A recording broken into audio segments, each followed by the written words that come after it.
Good morning and welcome. I'm Alex Vatanka, Senior Fellow and Director of the Iran Program at the Middle East Institute here in Washington, and I'm pleased to welcome you all to today's event, After Qassem Soleimani, the Islamic Republic's Strategy for the Arab World. The assassination of Soleimani in January was a crucial development that shocked Iran and the Middle East and escalated already high tensions between Tehran and Washington. Be it in Iraq, in Syria, in Lebanon, or elsewhere, there have been reports that the loss of a key decision maker has increased challenges for the Islamic Republic in its pursuit of its regional policy goals. Still, despite such reports, there is no sign of an Iranian withdrawal from the Arab world or signs of an Iranian reassessment of its policies in the region. Today, we will hear from an outstanding panel of experts who will discuss Iranian strategy in the Arab world and how receptive the Arab world is to Iranian policies. Let me introduce our speakers in alphabetical order. First, we have with us Tariq Osman, an author, broadcaster, and essayist at several international newspapers. Tariq is joining us today from London. Next, I'll like to welcome Ariane Tabatabai, a Middle East Fellow for the Alliance for Securing Democracy at the German Marshall Fund here in Washington. And finally, I'm pleased to welcome Morad Baisi, a journalist and editor for Radio Farda at Radio Free Europe, Radio Liberty in Prague. I'll start with Ariana to set the stage for us, the big picture to begin with. Then I'll turn to Morad for some insights into who controls the policy when it comes to the Arab world in Tehran. And then finally turn to Tariq to get a sense of the Arab populations and how receptive they are to Iranian policies. I look forward to taking audience questions throughout this event through Zoom's Q&A feature, which you can all find on your screens. For those calling in by phone or watching our panel on the live stream, you can ask a question by emailing events@mei.edu. If you have any technical issues, please email events@mei.edu. Feel free to ask a question at any time throughout the panel. I'll be looking at all of your questions and we'll factor in as many as possible into the discussion. And with all that said, let's begin. I want to start, as I promised, with Ariane. Ariane, on the 31st of July, Ayatollah Khamenei gave one of those big speeches that he's famous for. And he mentioned in that speech 3 objectives. And I would urge people interested to go on his website. It's in English as well as Persian, so you can see it for yourself. But he talks about 3 objectives. And one of the objectives, or a minor point that he raises, which happens to be very important, is the argument he makes that the United States wants to cut Iran off from the resistant forces in the Arab world. And let me quote Ayatollah Khamenei. He says, "These are the enemy's goals," meaning the United States, and they have entered the arena to accomplish these tasks. Of course, he continues to say, we should say to them, dream on. In other words, takes me to my question. It's been 8 months since the assassination of Qassem Soleimani. And that's the speech we just heard from Khamenei a few days ago, who is the head of the Islamic Republic. So what's changed? Has anything changed? Where are we? Floor is yours, Ariane. Please go ahead. Well, first of all, thank you, Alex, and to the rest of the MEI team for having me and for having this important conversation. The news cycle has moved on about 1,000 times since Soleimani was killed, but there is not a single week where we're not seeing some rocket attack against U.S. forces, U.S. Bases housing U.S. personnel in the region. And so, the tensions between the U.S. and Iran may not be in the news every day, and they're largely playing out in the Arab world. In Iraq very specifically, but they're taking place. So I think it is important to have this conversation now. Speaking of Iraq, there's been a lot of commentary about whether or not Iran is sort of withdrawing, right? Whether or not Iran is sort of hitting the pause button on its activities in there and in the broader Arab world, whether or not the maximum pressure campaign launched by President Trump has succeeded, whether or not Soleimani's killing has led to fundamental change in strategic thinking in Iran. And my view is that that's not the case. I think there have been some tactical changes, but I don't think that on the strategic level, we are seeing too much of a shift. And I'll explain why I think that's the case. So first of all, Iran's objectives in the region are very much long-standing. I would actually argue that some of them go back to before their evolution, but they certainly go to the dawn of the Islamic Republic, right?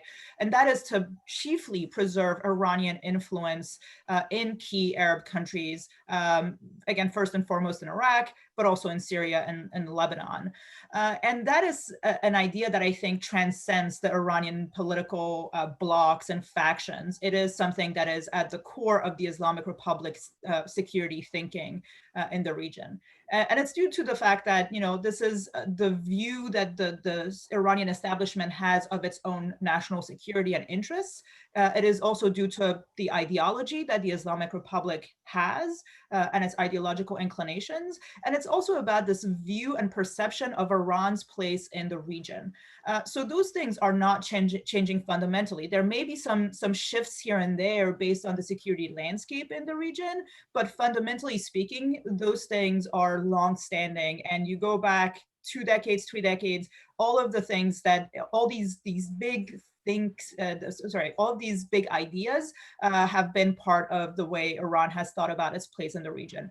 The second point is that I think we tend to overstate the individual role of people in the Iranian decision-making apparatus. In other words, yes, of course, the supreme leader plays the most critical role in decision-making. And of course, Soleimani was an incredibly important part of the Iranian decision-making system.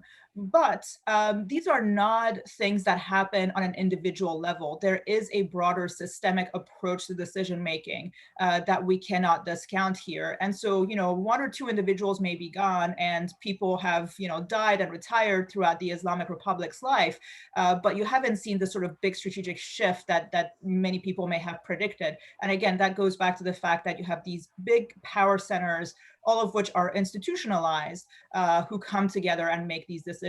Strategic decisions don't happen just because, you know, just based on the ideas of one person. They happen with the system as a whole coming together and making those decisions. And the final point I want to make is that, you know, I mentioned that the chief objective for Iran in the region is to preserve influence in key countries, including in Iraq, but also in Syria and Lebanon. And how does Iran achieve that?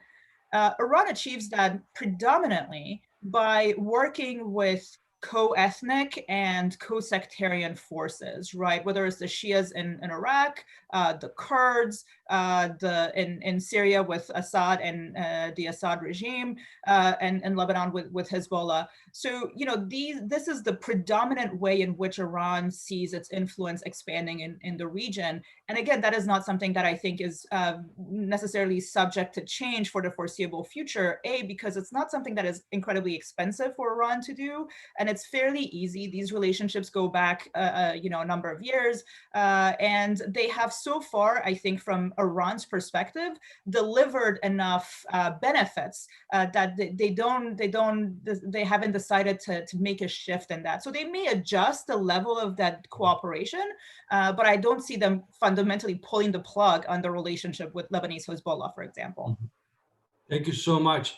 I'm going to turn to Murad. And Murad, let me just sort of pick something that Ariane said that, you know, we can try and unpack.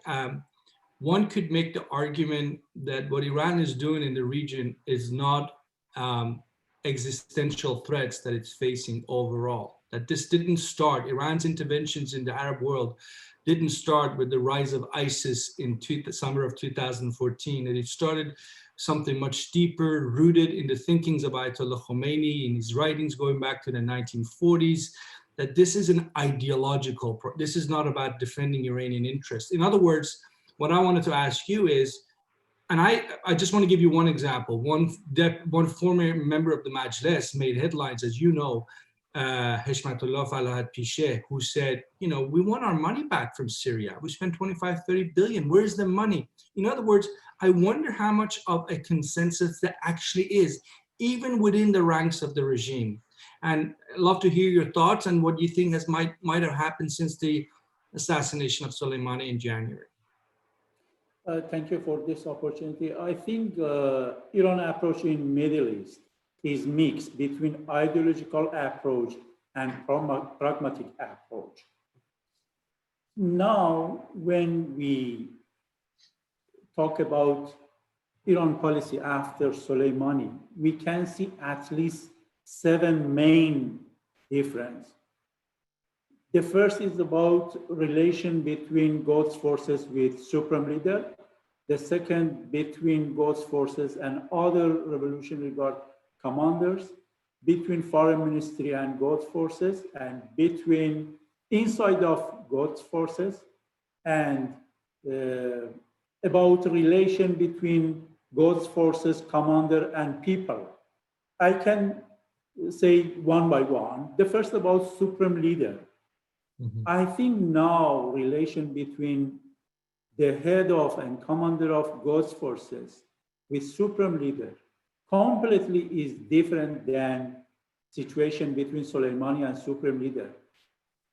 For Supreme Leader, Soleimani not only was the main commander in Revolutionary Guard, but he was main player for Iran in Middle East. He had a very close relation with Supreme Leader. We can see this kind of relation between new commander Ismail Ghani with Supreme Leader. They need to time to create these special relations. About relation between Soleimani and other commanders in Revolutionary Guard, we can see this difference. For example, during Soleimani was the main commander in Revolutionary Guard. He was not general commander in Revolutionary Guard, but in fact, he was the most commander in Revolutionary Guard. And all of commander, Navy commander, Ground Forces commander, and Air commander, and general commander in Revolutionary Guard, all of them were supporters for Soleimani in Middle East. Only they approved Soleimani order. But now about Ismail Ghani, you can see this situation. Ismail Ghani only is commander of Quds forces. It's not main commander in Revolutionary Guard. And third reason is about different relation between Quds forces and Foreign Ministry after Soleimani. When Soleimani was commander of Revolutionary Guard in Quds forces, Foreign Ministry and Foreign Minister, their role only was as a logistic for Quds forces. For example, in Bahrain, main statement issued by Soleimani, not by Foreign Minister Jawad Zarif. For example, in Iraq, Iran ambassador in Iraq is very important for Iran. Iran ambassador in Iraq is General Iraj Masjidi, one of the main important commander in Quds forces, general with 1 star. He is not originally diplomat. And now, after Soleimani, I think Foreign Ministry, they try to better relation with Quds forces, 50-50. I think this is opportunity for Foreign Ministry to create new relationship with Quds forces. Another reason is about Iran proxy in Middle East. Qassem Soleimani had a very, very good relation with Hezbollah, with Ansar in Yemen, with Hashd al-Shabi in Iraq. But Ismail Ghani only is a specialist about Afghanistan, about Fatemiyun, not about all of Iran proxy in Middle East. Another difference is inside of Quds forces. Inside of Quds forces, Soleimani position was leadership. But I don't think Ismail Ghani situation and role is leadership. Inside of Quds forces, we have a lot of powerful commanders. For example, Masjidi in Iraq, or for example, in Yemen, we have another commander, for example, Falahzadeh as a deputy of commander in Quds forces, or the main deputy for commander, General Hijazi. They are very powerful. This is main difference between Ghani and Soleimani. And the last thing is about, I can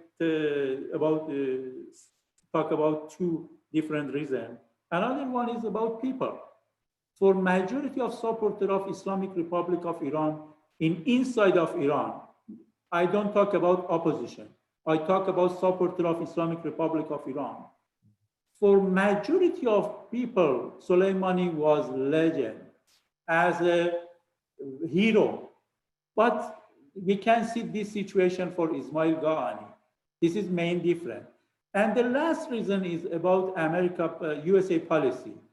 USA policy now is different than 2 or 3 years ago. Now US policy against Quds forces is more aggressive. This situation and this conditions is very, very, I think, tough and is very, very bad for new commander of Quds forces. But about decision makers, now is same. Decision maker for Iran in Middle East are Supreme Leader and Revolutionary Guard. They are same. But I think this situation for Quds forces is not good, at least until US elections. Result of US election is important. If United States go to more aggressive policy against Quds forces, this situation goes to worse against Revolutionary Guard and against Islamic Republic of Iran. The last thing I can say is about Iran's influence in Lebanon, in Syria, Iraq, Yemen. Yes, Iran now is one of the main players in the Middle East. But after Soleimani, situation is different completely, I think. And it's not good situation for Revolutionary Guard, at least about prestige. When United States attacked to Soleimani and Abu Mahdi Mohandes in Iraq, the head of Hashd al-Shabi and the commander of Quds forces were killed by United States. And Iran only attacked to empty air base in Ain al-Assad. The first they told to Iraqi government, we want to attack, and Iraqi government told to USA, and Iran only attacked to one empty airbase. I think about prestige, it's not good for the Islamic Republic of Iran and his supporter. And this situation, it's not good for Ayatollah Khamenei and Revolutionary Guard, but they can't go to war because Ayatollah Khamenei is worried about the result of war. War can go to uprising by people and riot by people and go to overthrow of Islamic Republic of Iran. Thank you. Thank you so much, Murad. Wonderful. Some key points you raised, as did Ariane, and we'll come back in the next round. But let me turn to Tariq. Tariq, I'm going to take the opportunity when now it's your turn to join us. There's a question here, and I'm going to link this question to a question I've written for you. The question is, does Iran's links with our world not go back centuries? And is it at all realistic for Sunni states or US government to think that these ties can be cut? That's a question that's come in. And my question was, so I guess I have two questions for you. Since 1979, very few Iranian figures, with a few exceptions, Ayatollah Khomeini and maybe to some extent Ayatollah Khamenei, very few Iranian figures have captured the region's attention the way Qassem Soleimani did. In your view, now 8 months after his assassination, what is his legacy? How does he divide the Arab public opinion, good or bad? And if you want to sort of bring the first one and the second one into one, that's fine. Thank you, Alex, and thank you for the Institute for inviting me. Let me handle the first one, because I think the first is at least in my mind, the key points given the title of the whole session. But I guess the first thing is the usual qualification that, as we all know, there's nothing called the Arab world. There are different parts of the Arab world, and that is, to my mind, very relevant to the relationship with Iran. So there are certain countries now that for them, Iran is becoming more or less domestic policy. Lebanon, Iraq, Syria, obviously. And then you have the other countries that for them, Iran is probably the most important issue in their foreign affairs. And that probably includes most of the Gulf countries and certainly Saudi Arabia.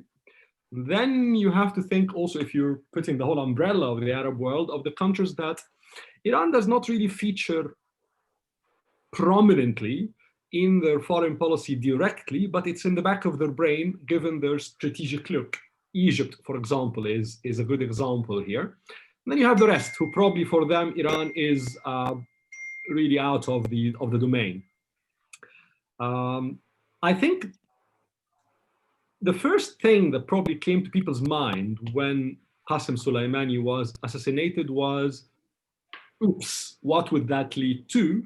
Because I think most people, including the categories I mentioned in the Arab world, had a fear that if there is a confrontation between either Iran and the US, or one of the key allies of Iran and the US, or even with Israel, it will be immediately multi-party, multifaceted, taking many fronts in the Eastern Mediterranean. So obviously it becomes by far more important. I think that was the very first concern that certainly was very clear in different Arab capitals, and not just in the Eastern Mediterranean. So not just in Beirut, for example. It was in the minds of many people, thinkers in other capitals in the Arab world. And then probably very few probably days after that, as Murad mentioned, it was very clear to people who follow closely that nobody really wants a serious confrontation. And therefore there will be some sort of a choreographed response. Mm-hmm. And to my mind, that immediately confirmed, I mean, not just to my mind, actually based on discussions with a number of people, that immediately confirmed an assumption that was there in a number of Arab capitals, that the dramatic major success that Iran had in the last 10, 15 years in different parts of the Arab world has more or less ended that phase, and that now for some time, maybe a year, maybe more, certainly from before the assassination of Soleimani, we had Iran on more or less the back leg, if that's the right terminology here. And the response of Iran, this very choreographed response, I think confirmed to many people, especially in the Gulf, that Iran is certainly not in its over-expansive mode that was there in the past 10 or 15 years.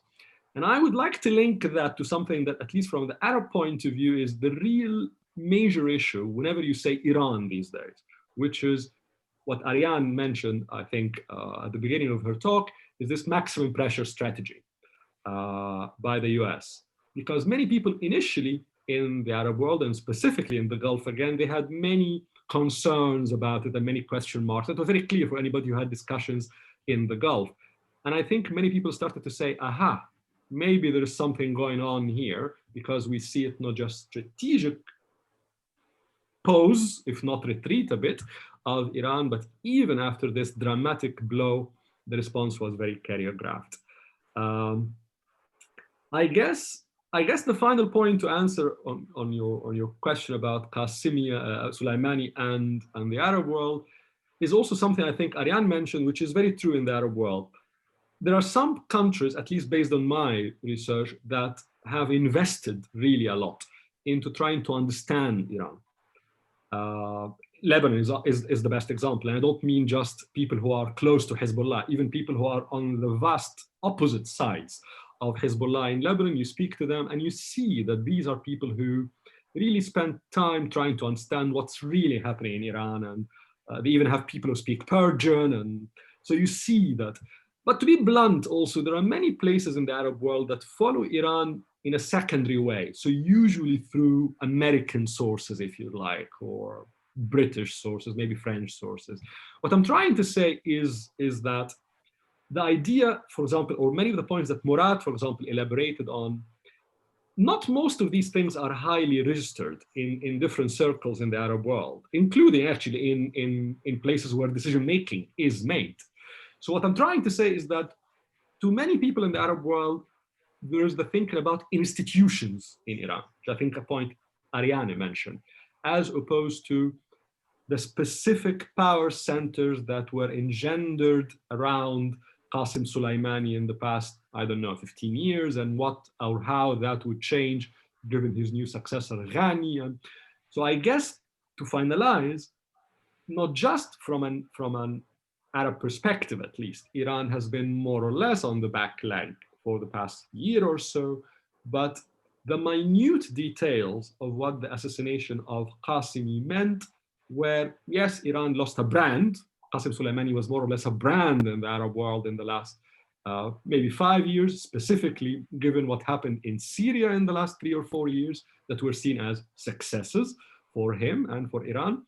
But when it comes to the strategic thinking in a number of Arab capitals, I think before and after Soleimani is the same, because they think of institutions. Now, I know I spoke forever, but I guess the final point to address your first question about, or one of the people in the audience about Iran going back in the Arab world centuries. I mean, you know, Alex, this is something that's very dear to my heart because I write a lot about it. And I totally agree. I totally agree. I always say that to my mind, the real success of Iran in the last 10 or 15 years was not just that it has managed to build certain influences in certain capitals or countries, but at least as somebody who follows Iran and have a huge admiration for the civilization, actually, to my mind, there has always been an ask, almost a historical ask by Iran to have respect and recognition in the Islamic world and beyond, also the Shia sections of the Islamic world. And that resonates immediately to its west, resonates actually far also from the Shia communities of Iraq or of Lebanon or of Syria. There is a reason, for example, that one of the very initial calls, if you'd like, historic calls made by Ayatollah Khomeini in 79 or 80 was to Al-Azhar, you know, the grand seat of learning in Cairo.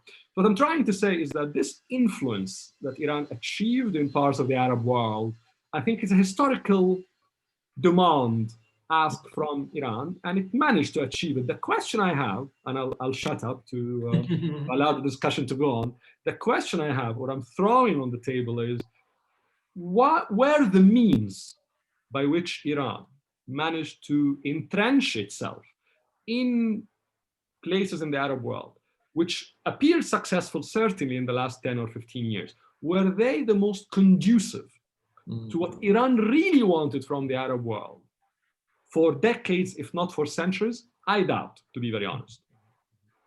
Thank you very much, Tariq. You put something very substantive on the table. I'm sure we'll come back to it if there is time. It's very important. And I guess the question that comes to my mind right away is, what are we talking about? Iran, the civilization, the Persian, so are we talking about Islamic Republic, which is obviously a far newer phenomenon of 4 decades in existence and a troubled one for that. Certainly it's got its many opponents in Iran. So, but let me turn back to Ariane. Ariane, a lot of the questions, this you will love because you've written a book on the issue of China, Russia, and Iran, which I loved, and with Dina Sandiari, should be said. co-authored with Dina. But look, let me try and bring them all together. And let me be provocative. Let me just say, United States doesn't do long-term strategy anymore. That's something the US did in the 50s and 60s. The US doesn't have that interest or whatever anymore. But there are other countries out there who might. And China comes to mind, which is a country that's been pointed out to here in the questions repeatedly this morning. We don't know what to make of this 25-year agreement between China and Iran. It could all be hype. It could be more than hype. I don't know. We'll see. But let's say the Chinese actually do end up with a vision that says they want to play a bigger role in the Middle East. They want to move away from just being a main economic partner to actually having a bigger security footprint, largely for practical reasons to secure the energy supplies that they get mostly from the Middle East, or a lot of it from the Middle East and the rest of it. So if you are China and you make a decision, I want to give the Americans a run for their money in the Middle East, who is going to be a partner for me? Well, I mean, you don't have to be looking too hard to see which one is so desperate that they will give you very, big incentives, and that's obviously Iran. What I'm trying to get to is this. Could you envisage a situation, I know I'm being hypothetical, but it's worth for us to debate. Could you see a situation where the Chinese, by getting closer to Iran, are actually the ones who put a pressure on the likes of the Quds force and saying to the likes of Ismail Ghani, we know what you're doing in Syria. To some extent, we like it because we want you to protect our reconstruction efforts in Syria. But you know what? We don't want you to get too close to the Israeli border because we want to have good ties with the Israelis too. In other words, could you see China as a moderating influence over the Islamic Republic should Iran and China end up moving closer as this is being discussed right now? Yeah, thanks for that. I do love this question. I think one of the key characteristics of the relationship that Iran has had with China, and to some extent with Russia as well, is that both countries are very eager to balance their respective interests. In the case of China, at times these interests are in conflict with one another. You mentioned that Israel, Saudi Arabia, Iran all have decent ties with the Chinese, and the Chinese want to preserve those interests with all those countries, even though those countries are on the opposing sides of different conflicts. Some of them are, Iran and Saudi Arabia are engaged in proxy wars with one another in the region. Iran and Israel have been sort of going after each other in Syria and Lebanon and Iraq. So, these countries are at the different ends of different conflicts in the region, but China still has decent relationships with all of them. And to some extent, it needs all of those countries, right? So right now with the Iran-China deal, and I want to echo your point about not making too much of it because we don't really know what it's going to entail. It may end up being something that is huge and a big game changer. It may not. The Chinese do, after all, have a history of making big promises, including to Iran, and not delivering a whole lot in the end. So we want to be careful with that. But I think it does signal to some extent that the Chinese are eager to play a bigger role in West Asia, in the Middle East. I think from their perspective, great power competition is playing out in that region. Of course, the region is key to the Belt and Road Initiative. And I think we would be mistaken in the United States to think that, if we're going to focus on great power competition, we have to pivot to Asia, or whatever term of, that we're using at this stage, right? We move from pivot to kind of focusing on the Pacific. And yes, that is going to be a huge part of it, but I think that we would be mistaken to think that we can entirely withdraw from the Middle East to focus exclusively on great power competition when this great power competition is going to play out in the Middle East as well. I don't know if the Chinese are necessarily going to have a moderating influence on Iran. Again, I don't think that is something, unless that starts to change. Historically, they haven't been really inclined to exercise their power and their influence to change the dynamics of the region, right? They have been much more inclined to leverage divisions where they exist, to kind of operate within the status quo rather than try to change it. And I think that is a big difference between how the United States sees regional security in the region versus how the Chinese do. The United States is much more hands-on with its relationships, with its alliances. You know, we have alliances in a way that China doesn't, right? China is very much case by case. It operates based on interests. The United States cares about we can argue about whether or not it's done so well or not. And I tend to share your view that the United States does not do long-term strategic thinking, unlike Iran, for example, which is currently, and China, which is. But the United States tends to care a lot more and want to be more involved in shaping outcomes in the region than China does. Thank you. Thank you, Ariane. Let me take one thing you said there and pass it over to Murad. Murad, let's say the Iranian state, the Islamic Republic, let's say it does do long-term strategy well. Certainly in the case of what it's doing in the Middle East, with the proxy war model that they have now repeatedly and to some extent, well, greatly successful in certain places, Syria and so on, Iraq. Let's say that's true. But there are changing constants. There are, everything else has not stayed the same the last few years. And two things that have genuinely changed a lot in my mind: public dissatisfaction in Iran, huge this is not as you probably would agree, or maybe not, but I think you had a referendum tomorrow in Iran. Very few people would expect Ayatollah Khamenei to actually win the vote of the people. So he is working. He's spending money that there's less of in a moment where the public are demanding change. And I want to take that and link it to something you said about Quds Force and IRGC and the relationship.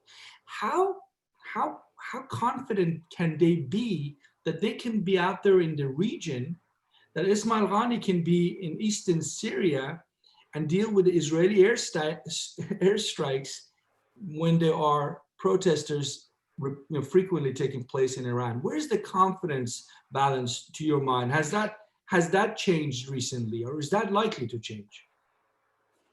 I think the first, money is important for Iran policy in Middle East. Without money, without oil money, they can't go according to their policy completely. But I think they can. They have enough money to Revolutionary Guard in Middle East. They don't have money for economic project inside of Iran. Majority of people, they are not satisfied about economic situation. But for government policy in Middle East and send money to Hashd al-Shabi and for Hezbollah is important. Why? Because main power for deterrence in Iran, deterrence power in Iran has a two pillar. The first pillar is proxy group. The second one is missile power by Air Force group in Revolutionary Guard. For proxy, they send money, but I think money is not everything. Mm-hmm. The new challenge between Iran and Israel in Syria, in Lebanon, in Golan, in other sides, for example, in Iraq, because this is not only between Iran and Israel. We can see the role of Saudi Arabia, the role of United States. I think in this struggle between Iran and Israel, we can talk about two different approaches and two different results. The first approach says, now we can see Israel goes to victory in this war against Iran because they have a lot of attack to Iranian proxy group inside of Syria or against Iranian air base, for example, in east of Syria, but Iran can't, we can't see any reaction and any answer by Iran. This is first approach. Israel is win in this approach. But another approach completely is different. They say, no, if you see strategically this struggle, Iran is winner, not Israel. Why?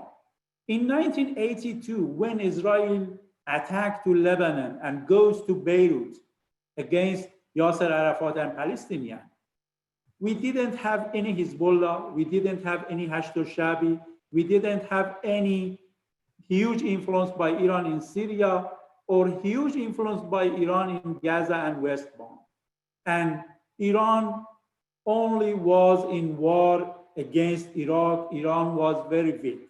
But now, after 40 years, Iran, at least in 5 regions, is very, very close to Israel border. In Gaza, they can fire missile against Israeli city. In Lebanon, they have a Hezbollah as a main player against Israel. Hezbollah is main threat against Israel with a lot of missile, with good arsenal about missile. The third one is about Israel and Syria border. After civil war in Syria, now Iran is near to Golan border. For example, last week, 4 people tried to go out inside of Israel border in Golan. And another one, now Iran has a military road and a strategic road from Tehran to Baghdad, Baghdad to Syria, and Syria to Lebanon. In this approach, supporter of Islamic Republic of Iran, they say now Hezbollah is in Lebanon, Hamas and Jihad Islami are in Gaza, we have a Hashd al-Shabi, we are in Syria, and Houthi are in the Red Sea. I think we can say Israel is winner or Iran. This policy and these games in Middle East is continue without any winner. We can wait for future. It could be better situation by Iran or better situation by Israel. Depends on situation, including US election, and then situation of supreme leader after Ayatollah Khamenei. This is important in Iran. I think main threat in Iran, not foreign attack, main threat, it's not revolution, but main threat against Islamic Republic of Iran is uprising by people according to bad economic situation. Government is worried about uprising by people, and this uprising, it's possible today or 10 years, after 10 years. But if we have an uprising, it could be the most change in Iran policy in Middle East. Thank you, Murad. And you raised an issue which actually came up in one of the questions. And Tariq, I'm going to turn to you. The question, I'm going to ask this first question, then my own bigger question, which I think you were starting to sort of elaborate on earlier. The question is, how can you seriously talk about Iran's relations with the Arab world without considering Iran's position on Israel? So let's deal with that. How does the Arab street today, how seriously supportive are they? And where are these pockets, to your knowledge, in terms of where Iran stands on Israel? I mean, you see a trend in good part of the Arab world that trying to sort of find a way to, if you will, coexist with the state of Israel. Whereas you got the Iranian maximalist demand of no Israel whatsoever. I can tell you that position has very few supporters. I mean, I say very few, but a minority of supporters in Iran. But I'm curious to see if the Arab public takes that seriously, takes the Islamic Republic's position on Israel seriously. Murad describes how they're moving closer and closer to Israel borders with arsenals of missiles. And what do the Arabs, do they think that's part of the problem or part of the solution? And actually, I asked such a big question, I'm going to leave the other one out for the next round. So let's take this, such an important issue, Iran, Israel, and what the Arabs make of it all.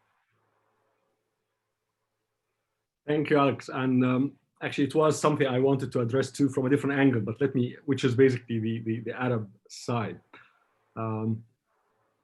And the reason I wanted to address it before coming to your point is that listening to Murad, as actually I listen to so many people, there's always this dynamic in the Middle East between Iran, the US, Iran, Israel, and then there's one player that is usually missing in terms of being a subject, and that is the Arab world, the Arabs.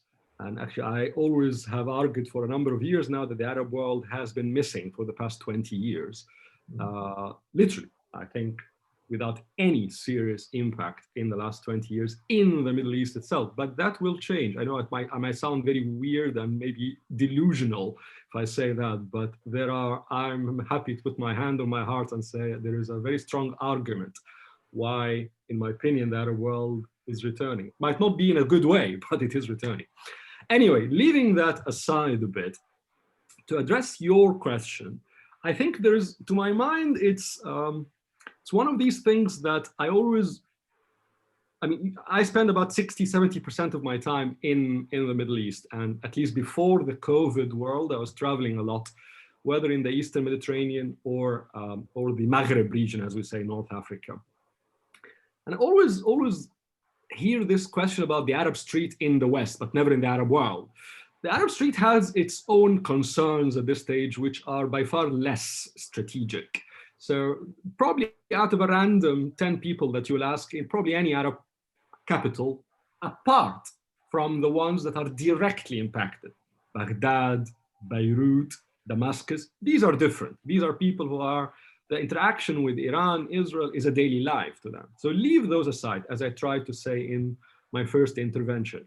The Arab world, you have to define what are you talking about. But if we leave those aside, very few people really follow or really care about this Iran rhetoric, Israeli strategic interests. And I guess the important question, to my mind at least, the decision circles, if you'd like, in important Arab capitals, how do they see it?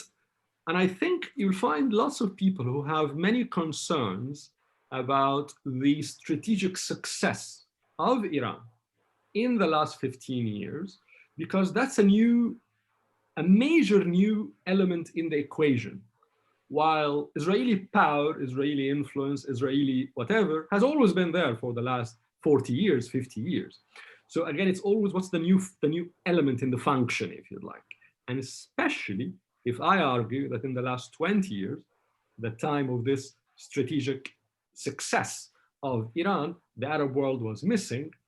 So you see from an Arab perspective that Iran has been rising, expanding a lot. It's not just influence, it's presence, physical presence in different parts of the Arab world, and beyond its immediate neighborhood at a time when the Arab world was literally absent from the scene in the Middle East.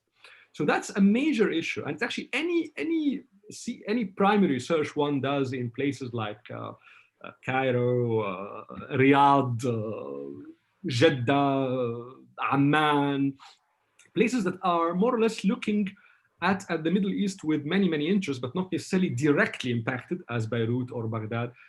This expansion of Iran, while we, if you'd like, are not doing much, is always something in the back of their mind. And I think it is one of the reasons, not the main reason, but one of the reasons why I argue the Arab world is coming with different projects. But let me finalize with one point that probably is directly relevant to the discussion here, which is from an Arab perspective, is the expansion of Iran, the strategic success of Iran in the Eastern Mediterranean specifically, in the last 15 years, is it seen as sustainable? And many people would argue no, or at least we have big question marks. Morad mentioned there's lots of money. I don't know. He, of course, would have much more knowledge than I do. But anybody who also follows the oil industry trajectory in the next 10 years, see that the problems are coming, are not behind any oil export country. I also think that, again, I'm probably the least informed, I'm certainly the least informed of the three of you about the internal dynamics of Iran, but as an external observer, every 2 minutes you have something about a poll here, a small demonstration there. There's lots on the media. I did something documentary for the BBC a few years ago in which it was very clear from people you speak to admittedly outside Iran, that there's a new generation that certainly has less dreamy picture of, including people who are very sympathetic, by the way, to political Islam in general. But I guess there's one important point that is important to mention, again, from an Arab perspective. The social contract, if you'd like, or the idea of what the Islamic Republic has achieved in Iran, especially in two episodes. At the beginning, when you had the charisma of Ayatollah Khamenei, and in the late 90s, early 2000s, when Mohammad Khatami was on the scene, there were very positive echoes coming out of Iran, even in 2009, because obviously of the demonstrations and what have you. Very positive echoes about there is a democracy, there is elections that happen. I think a lot of these positive echoes, a lot of these positive images, if you'd like, in quarters that were willing to look at Iran, at least with curiosity, at least with the attempt to understand, a lot of these positive echoes, green shoots, if you'd like, were lost in the last 5 or 10 years because of the point I highlighted 15 minutes ago when I mentioned in my other intervention that I think the modus operandi of Iran in the last 10, 15 years in different parts of the Arab world, particularly in the Eastern Mediterranean, made many Arabs who were very sympathetic, I think, raise many question marks, not just about what it is doing in the Eastern Mediterranean, but on the social contract itself inside Iran. I think, to use an American terminology, the soft power of Iran was often high in different parts of the Arab world, in different episodes in the last 20, 25 years. I'm not so sure it's high today. Mm-hmm. Thank you, Tariq. So we got about 10 minutes left before 11. So let's do one more round. And if you could be so kind and sort of keep your answers to about 3 minutes, then we'll make the hard end there at 11. But let me start this new round by going to Ariane and ask you, one of the things that I just heard Tariq talk about is, the Arabs don't care about Iran. The majority of Arabs don't care, except those countries that are impacted directly. So, if you're in Iraq and Iran is already fine, you got Iraq. You're in Syria, good, you're a big player in Syria, keep it. You're in Lebanon, you're a big player, keep it. But why expand more when, the Moroccans, the Algerians, the Libyans, the Egyptians, and so many, they don't care. So why can't Iran just, unless it's ideological, I mean, I can see the argument that you are in Syria to deal with ISIS in Syria, so you don't have to deal with ISIS in Tehran. That makes sense. But I don't see the connection then between ISIS and being there on the border with Israel. That's when you are an ideological player. It's not about Iranian national interest. It's arguably not even about Arab national interest. But my question to you is, and this is something that linking to what Murad said, one thing that can bring the Iranian system down more than anything else is the anger that you find inside the Iranian population. So when you have so much less to spend and you need to spend so much more of your energy on the home front, why are they still out there? Question mark. And I know you follow Iran daily. Do you see any signs of debate, real debate along these lines? I mean, I know it's not coming from President Rouhani. He's the COVID-19 spokesperson. He doesn't do anything more important these days, but you see anyone else? Yeah, so that's a lot of challenging and big questions, right? So, yes, I think that there are debates that take place, but not always consistently. I think there are areas where there has been more domestic debate than others. I think when it comes to Iraq, for example, we're not talking about Afghanistan today, but I think that's another one that is worth throwing in there in terms of, kind of consensus within the system about what Iran's role should be. But other things have been a lot more challenging. Syria, for example, and I think that's much less the case today than it was 5 years ago. But at the outset, when the civil war started and Iran started to send forces, it was a deeply divisive issue within the system.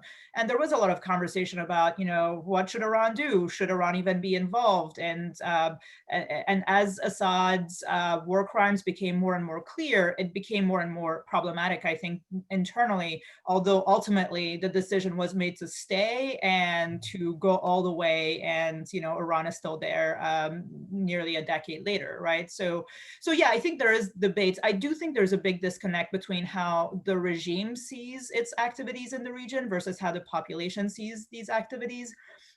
From the regime's perspective, I think that, they think that they're not actually spending at the end of the day that much money, that much capital on these conflict. And the reason for it is that if Iran wanted to have this level of influence and, to echo Tariq's point of actual presence in the region, if it wanted to do it by conventional means, it would be so much more money, so much more investment versus, the amount of money that they're paying to, say, the Fatimiyun to send them to Syria as cannon fodder.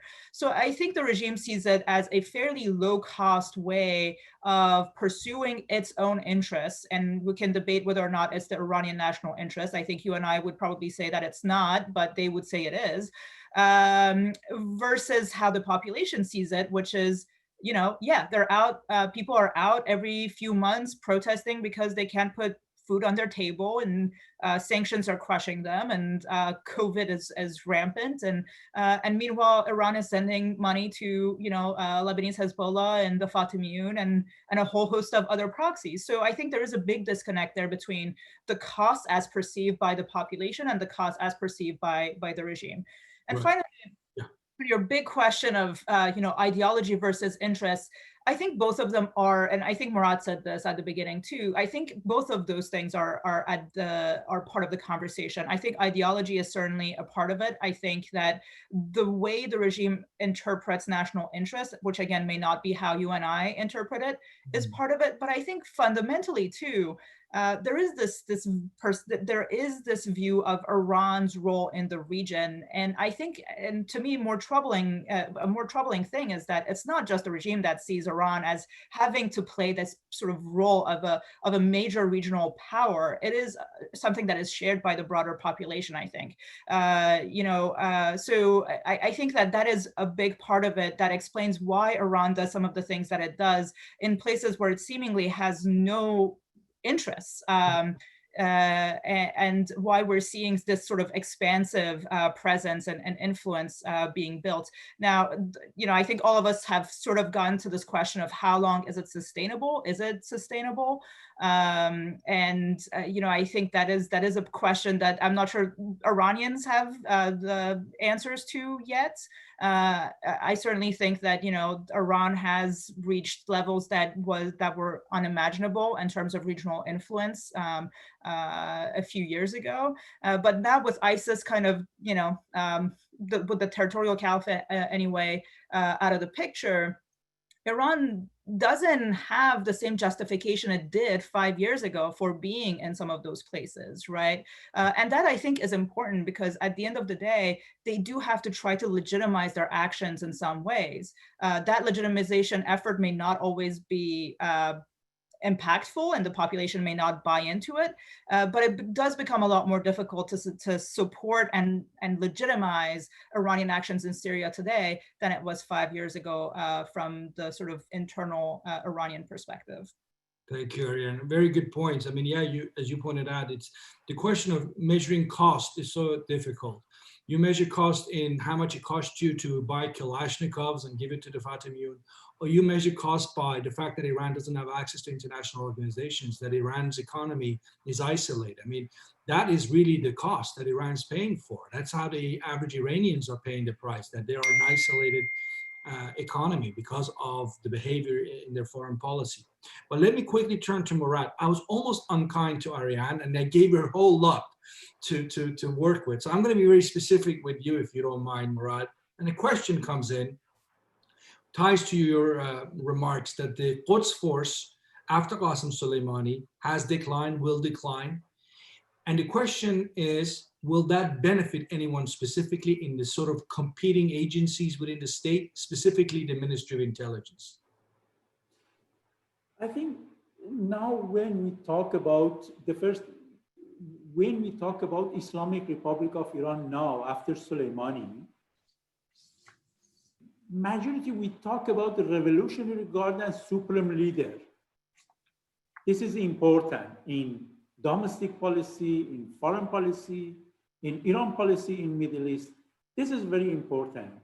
And I think in this situation after Soleimani, yes, Ghost forces situation is not good, but Iran policy in Middle East goes to continue, at least for 3 reasons, I think. The first reason is about Khamenei. Until Khamenei is supreme leader, he will continue anti-USA and anti-Israel and probably anti-Saudi policy, the first. And second, now Revolutionary Guard is main player for Iran in Middle East. And be careful when we talk about Revolutionary Guard. Revolutionary Guard in Iran, it's not army for government. It's not military for government. Revolutionary Guard is exactly government when we talk about Islamic Republic of Iran. For example, we have a near to 30 high-level position. All of them share between commander of Revolutionary Guard and some cleric in GOM, in hierarchy.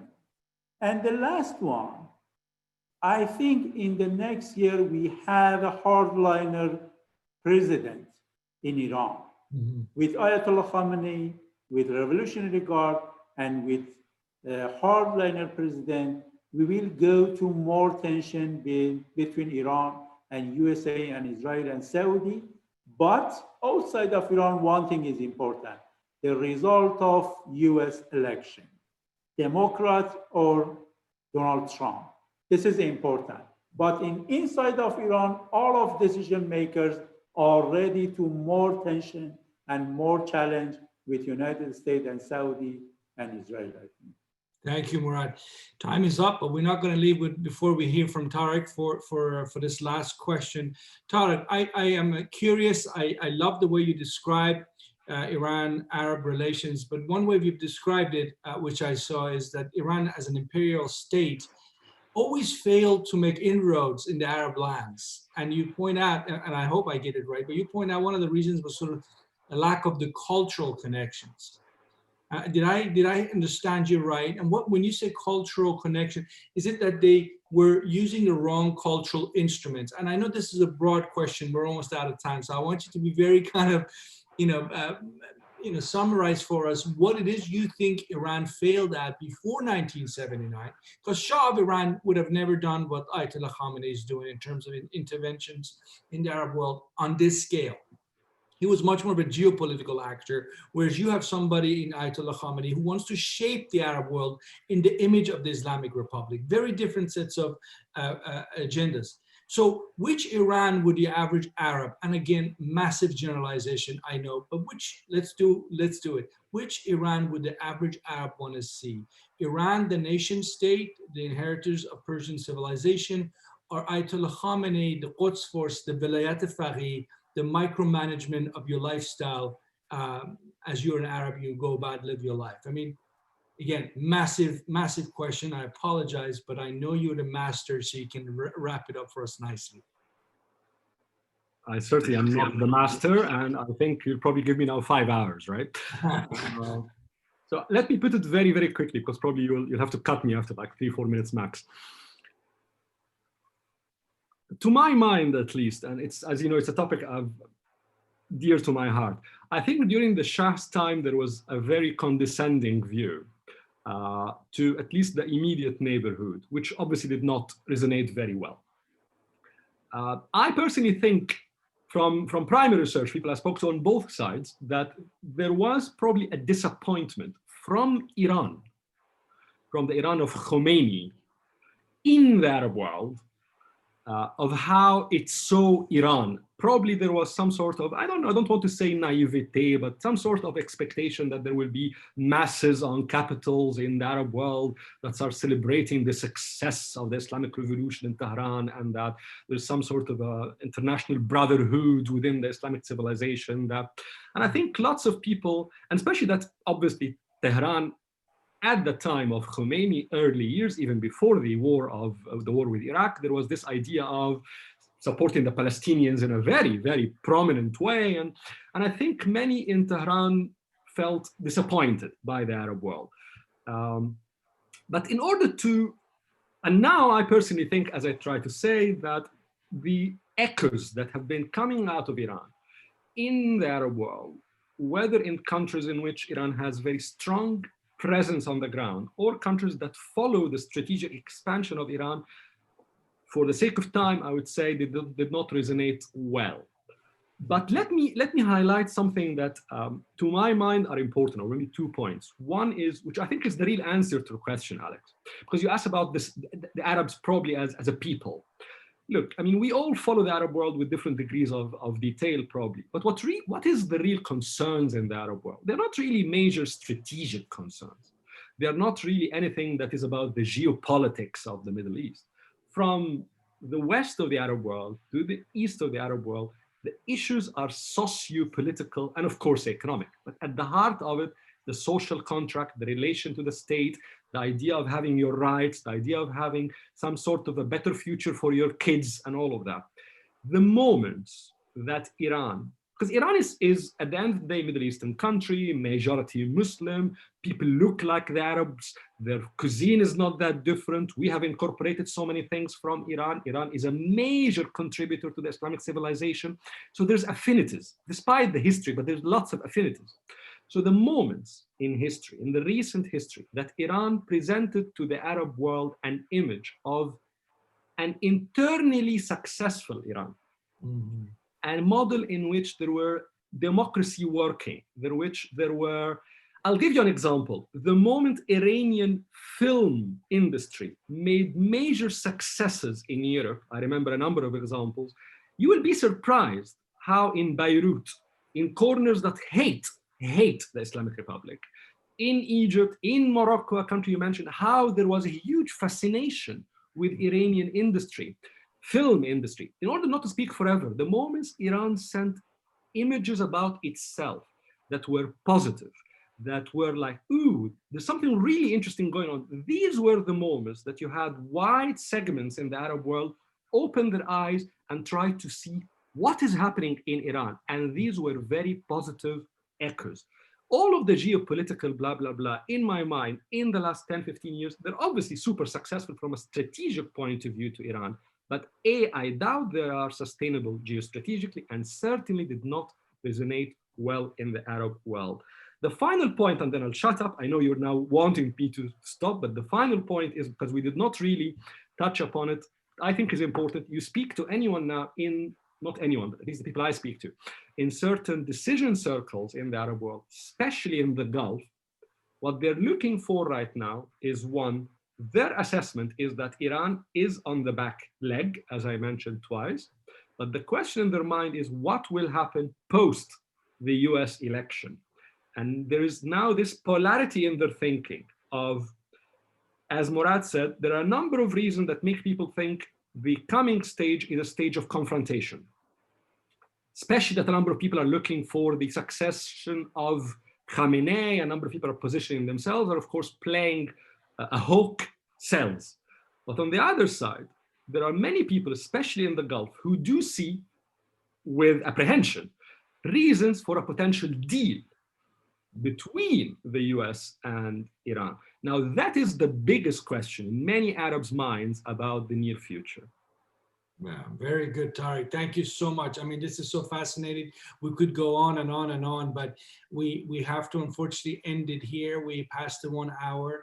I want to thank you all, the three wonderful panelists, Tariq, Murad, and Ariane, for taking the time to share their insights with us. I want to thank all the audience members who watched this event today and all the wonderful questions you got. I certainly enjoyed it. I hope everybody else did too. And This video will be available online. You can watch it again if you wanted to. So thank you so much for your time today, to our panel members, everybody online, and thank you, and goodbye. Thank you. Thanks.